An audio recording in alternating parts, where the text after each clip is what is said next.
ചെറുപ്പക്കാരോട് ചോദിക്കാൻ, മോനെ എന്റെ കല്യാണം കഴിക്കാത്തത്? ഉടനെ പറയും, സാറേ കുറച്ച് പൈസക്ക് ആവട്ടെ, കല്യാണം ജീവിതത്തിൽ ഒരു പ്രാവശ്യമല്ലേ ഉള്ളൂ, അതുകൊണ്ട് കുറച്ച് പൈസക്ക് ആയിക്കോട്ടെ, ഗൾഫിലൊക്കെ പോയി നല്ലൊരു ജോലിയൊക്കെ ആയി അങ്ങനെ ഇവിടെ കിടച്ചിട്ട് കല്യാണം കഴിക്കാം, പ്രശ്നമില്ല. നിനക്ക് നിന്റെ വികാരങ്ങളെ പിടിച്ചു നിർത്താൻ കഴിയുമോ? No problem.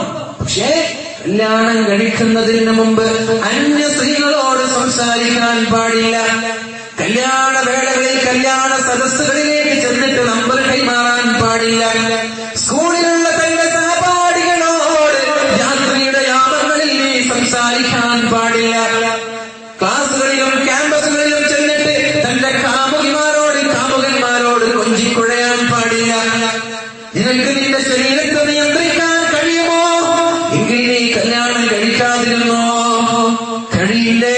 ഉടനെ കല്യാണം കഴിക്കണം. ഉപ്പമാരാണ് ശ്രദ്ധിക്കേണ്ടത്. അല്ലാതെ മക്കൾ വന്നിട്ട് ഉപ്പാ എനിക്ക് കല്യാണം കഴിച്ചു തരണമെന്ന് ചോദിക്കില്ലായിരുന്നു. ഇത് ഉപ്പമാരാണ് ശ്രദ്ധിക്കേണ്ടത്.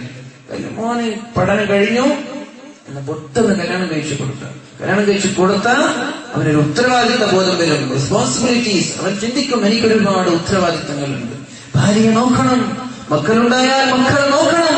ഇതൊക്കെ അവന്റെ തലയിലേക്ക് വരുന്നത് കല്യാണം കഴിച്ചു കൊടുക്കുമ്പോഴാണ്. അല്ലാതെ ലക്ഷ്യമായിട്ട് കന്നുകാലികളെ പോലെ വിട്ടു കഴിഞ്ഞാൽ രാത്രി അവൻ 12 മണിവരെ ബസ് സ്റ്റാൻഡിൽ ചെലവഴിക്കുകയല്ലേ, പീടികൽ തിണ്ണയിൽ ഇരിക്കുകയല്ലേ, റോഡിന്റെ ഇരുവശങ്ങളിൽ ചങ്ങാതിമാരുടെ കൂടെ സുഹൃത്തുക്കളുടെ കൂടെ കണ്ടവന്റെ പെണ്ണുങ്ങളോട് സംസാരിച്ചിട്ട് ചെലവഴിക്കുകയല്ലേ. അതിന്റെ ഹറാം അനുഭവിക്കേണ്ടത് മാതാപിതാക്കളല്ലേ. അപ്പൊ കല്യാണത്തിനുള്ള ചെലവ് അത് 10ഉം 5ഉം 8ഉം ലക്ഷങ്ങളല്ല.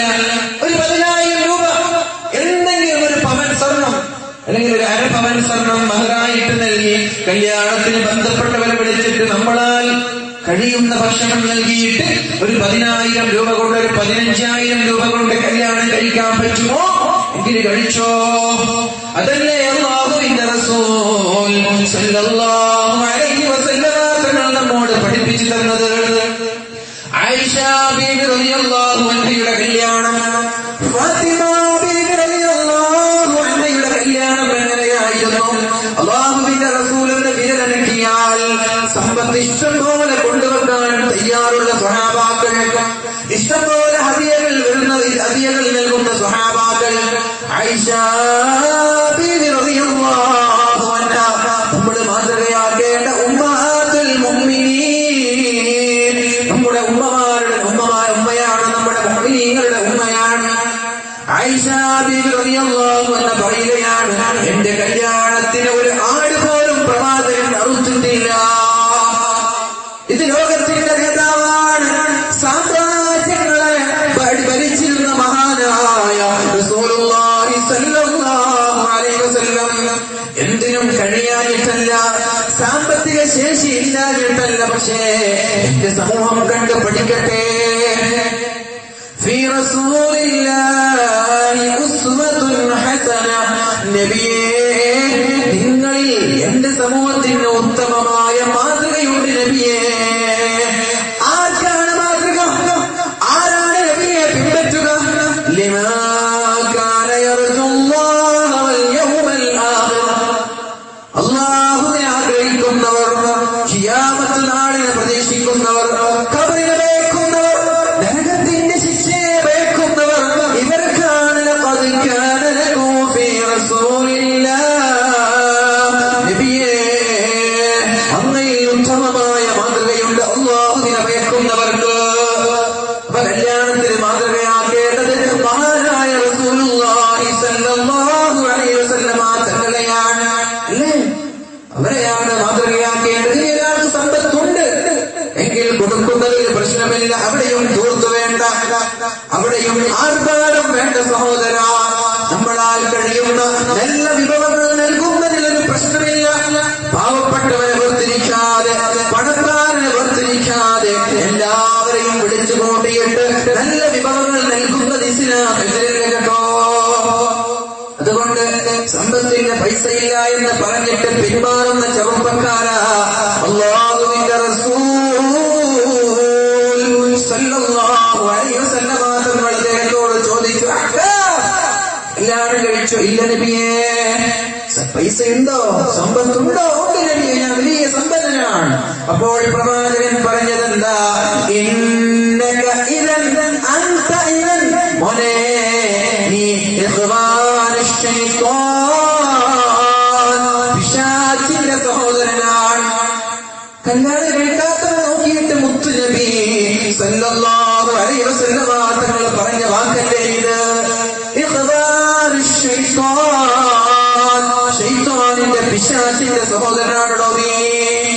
ലൗ കുന്ത ഫിൽ നസ്വാറാ, നീ ക്രിസ്ത്യാനി ആയിരുന്നെങ്കിൽ നിനക്ക് പൗരോഹിത്യം സ്വീകരിക്കാമായിരുന്നു, കല്യാണം കഴിക്കാതെ നിനക്ക് നിൽക്കാമായിരുന്നു. പക്ഷേ ഇന്ന മിൻ സുന്നത്തിനാ, എന്റെ ചെറ്റയിൽപ്പെട്ടതല്ലേ അന്നിക്കാഹ്, കല്യാണം കഴിക്കലിന്റെ ചെറ്റയിൽപ്പെട്ടതല്ലേ. അതുകൊണ്ട് മോനെ എന്റെ സുന്നത്തിനെ സുന്നത്തി, എന്റെ സുന്നത്തിനെ മുറുകെ പിടിക്കാത്തവൻ ഫലൈസ മിന്നീ, എന്നിൽപ്പെട്ടവനല്ല കേട്ടോ.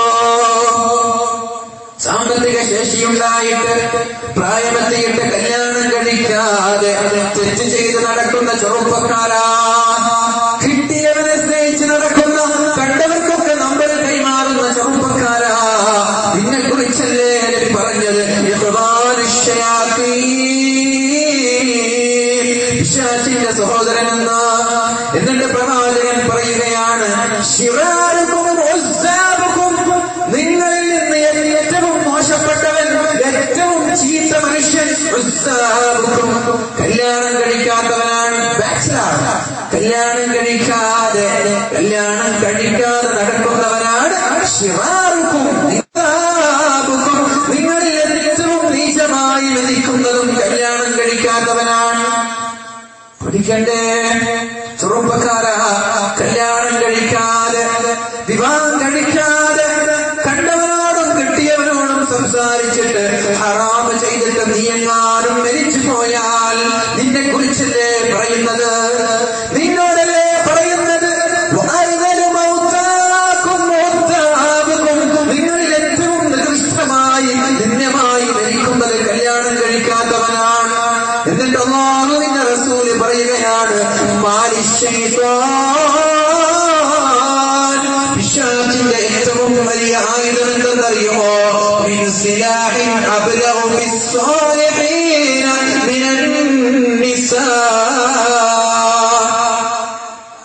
എത്ര വലിയ സൂഫിയാവട്ടെ, എത്ര വലിയ ദീനീ ബോധമുള്ളവനാവട്ടെ, സ്വാലിഹീങ്ങളെ ചിന്തിക്കണം. ചെറുപ്പക്കാരാവും നിങ്ങളോട് ശ്രദ്ധിക്കുക.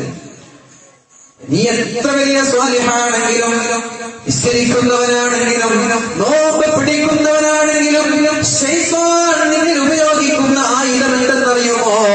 പെണ്ണിനെ കൊണ്ട് നിന്നെ പരാജയപ്പെടുത്തുമെന്ന്, പെണ്ണിനെ ഉപയോഗിച്ചിട്ട് നിന്നെ കളിപ്പിക്കുമെന്ന് ലോകത്തിന്റെ നേതാവ് വിശ്വഗുരു മുഹമ്മദ് മുസ്തഫ സല്ലല്ലാഹു അലൈഹി വസല്ലം പ്രവാചകൻ പറഞ്ഞു, ശൈത്താൻ ഏറ്റവും നല്ല ആയുധം, ശൈത്താനിന് വഴിപിഴപ്പിക്കാൻ ലഭിച്ച ഏറ്റവും വലിയ ആയുധം അത് കല്യാണം കഴിക്കാത്ത ചെറുപ്പക്കാരാണ്. അതുകൊണ്ടല്ലേ കിട്ടിയ നമ്പറുകളിലേക്ക് വിളിച്ചു നോക്കുക. പെണ്ണാണെങ്കിൽ അരമണിക്കൂറും 1 മണിക്കൂറും സംസാരിക്കുന്നത് ആരാണെന്നില്ല. ഒരുപക്ഷെ കല്യാണം കഴിഞ്ഞിട്ട് 2-3 കുട്ടികളുള്ളവരായിരിക്കാം, ഒരുപക്ഷെ ആരുടെയെങ്കിലും കുടുംബക്കാരായിരിക്കാം, ആരുടെയെങ്കിലും ഭാര്യയായിരിക്കാം, തന്റെ സുഹൃത്തിന്റെ ഉമ്മയായിരിക്കാം. നോ പ്രോബ്ലം, അതൊന്നും പ്രശ്നമേല നമ്മുടെ ചെറുപ്പക്കാർക്ക്. എത്രയോ നമ്പർ മൊബൈലുകളിൽ 5ഉം 6ഉം 7ഉം നമ്പറുകൾ സേവ് ചെയ്തിട്ട് ഒന്ന് കഴിച്ച ഉടൻ അടുത്തതാണ്, അത് കഴിഞ്ഞിട്ട് അടുത്തത്. ഇതറിയുന്നുണ്ടോ പാവപ്പെട്ട പെൺകുട്ടികൾ? നീ എന്റേതാണെന്ന് പറഞ്ഞിട്ട് നിന്നോട് മാത്രം ചാറ്റ് ചെയ്യുന്നതിന്റെ ചെറുപ്പക്കാരൻ, അവന് നീ ഫോൺ വെച്ച് കഴിഞ്ഞാൽ പിന്നെ സംസാരിക്കുന്നത് അടുത്ത പെണ്ണിനോടാണ്. നിന്റെ സൗന്ദര്യം കണ്ടിട്ടാണ് നിന്നോട് സംസാരിക്കുന്നതെങ്കിൽ നിന്നെക്കാൾ സൗന്ദര്യമുള്ള വേറെ ആളെ കാണുമ്പോൾ ആ ചെറുപ്പക്കാരൻ അങ്ങോട്ട് നീങ്ങില്ലേ? നിന്നെ ഒഴിവാക്കിയിട്ട് അങ്ങോട്ട് കടന്നു പോവില്ലേ? ഹവാ ജബ് തേസ് ചലത്തെ തോ പത്താ ഭൂം ജാതാ ഹൈ, നയാ ജബ് യാർ മിൽത്തെ തോ പുരാനാ ചോട് ജാതാ ഹൈ. ശക്തമായ കാറ്റുകൾ വരുമ്പോൾ ഇലകൾ കൊഴിഞ്ഞു വീഴുന്നത് പോലെ പുതിയ പുതിയ സ്നേഹിതന്മാരെ ലഭിക്കുമ്പോൾ പഴയതിനെ അവർ വൈറ്റ് ചെയ്തിട്ട് പുച്ഛിച്ചു തള്ളി മുഴങ്കാല് കൊണ്ട് പിരിച്ചറിയുകയല്ലേ? നീ വിചാരിക്കുന്നുണ്ടാകും നിന്റെ ജീവനാണ്, അവന്റെ മനസ്സിൽ മുഴുവനും നീയാണെന്ന്. പാവപ്പെട്ട പെണ്ണേ, നിന്റെ സങ്കല്പം തെറ്റി. 5ഉം 6ഉം നമ്പറുകളില്ലാത്ത ചെറുപ്പക്കാരനില്ല. അതുകൊണ്ട് അല്ലാഹുവിന്റെ റസൂൽ സല്ലല്ലാഹു അലൈഹി വസല്ലമ തങ്ങൾ പഠിപ്പിച്ചത് പെട്ടെന്ന് കല്യാണം കഴിക്കാനാണ്.